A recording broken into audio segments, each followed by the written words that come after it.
HPV वॅक्सिन्सबद्दल खूप reels दिसत आहेत. काय आहे हे नेमकं? लहान मुलींनी घ्यायचं असतं. कॅन्सरबद्दल काहीतरी आहे वाटतं, पण नेमकं मलाही माहीत नाही. डॉक्टर, हे HPV म्हणजे नेमकं काय असतं?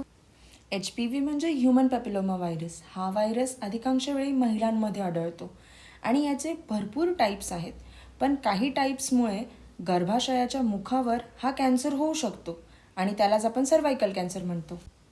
पण सर्वांना होतं का हा कॅन्सर? नाही, पण इंडियामध्ये अधिक जितक्या महिलांना हा कॅन्सर होतो त्यापैकी बऱ्याचदा HPV ही रिझन असते आणि त्यामुळे रिस्क वाढते. आई म्हणते अजून लहान आहेस, नंतर बघू. डॉक्टरांकडे गेले होते, पण वॅक्सिनच अवेलेबल नव्हतं. सासूबाई म्हणतात आता लग्न झालंय, आता काय गरज? वेळच नाही मिळते.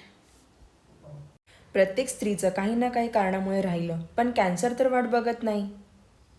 पण हा कॅन्सर कुठपर्यंत पोहोचतो? गर्भाशयात म्हणजे कुठे? गर्भाशयाच्या खाली एक जागा असते, त्याला सर्व्हिक्स म्हणतात. तिथे हा व्हायरस राहिला तर त्यात बदल होऊन कॅन्सर होऊ शकतो. सिम्पटम्स दिसतात का ह्याचे?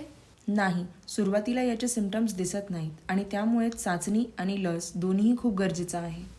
तर हे वॅक्सिन म्हणजे एक संरक्षणच झालं. हो, जसं पोलिओ वॅक्सिन असतं तसंच या वॅक्सिनमुळे मुलींना HPV व्हायरस आणि सर्वायकल कॅन्सर यापासून आपण टाळू शकतो. कोणत्या वयाच्या मुलींनी घ्यायचं हे वॅक्सिन? हा म्हणजे मी आता 45ची आहे, मला पण घ्यावं लागेल का? तसं तर बेस्ट एज 9 ते 14 आहे, पण तुम्ही 26पर्यंत घेऊ शकता. पण जर 30 किंवा 40 नंतर तुम्हाला घ्यायचं असेल तर डॉक्टरांच्या सल्ल्याप्रमाणे तुम्ही नंतर त्यांना विचारून किंवा त्यांचा सल्ला घेऊन पुढे तुम्ही हे वॅक्सिन घेऊ शकता. एका वॅक्सिनने आपलं आयुष्य बदलू शकतं. दरवर्षी भारतामध्ये 77,000पेक्षा जास्त महिला या कॅन्सरमुळे मरत आहेत. पण हा कॅन्सर आपण वॅक्सिनमुळे होण्यापासून रोखू शकतो. हो, पण हे प्रिव्हेन्शन आहे ना, जे ह्या कॅन्सरसाठी शक्य आहे? सर्वायकल कॅन्सर हा भारतीय महिलांमध्ये सर्वात जास्त आढळणारा कॅन्सर आहे. HPV वॅक्सिनने तुम्ही कॅन्सर टाळू शकता. आणि बरं का, वाट बघत बसायची नाही, जाऊन सांगा डॉक्टरांना. मी पण आत्ताच चालले विचारायला आणि व्हॉट्सॲप ग्रुपवर पण शेअर करते.